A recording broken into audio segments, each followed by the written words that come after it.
చక్కని సీతకి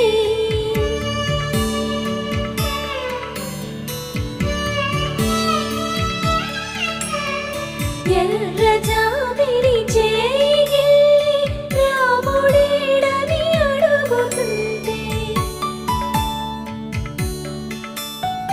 చూడలేదని పెదవి చెప్పే చెప్పలేమని కనులు చెప్పే నల్ల పూసైన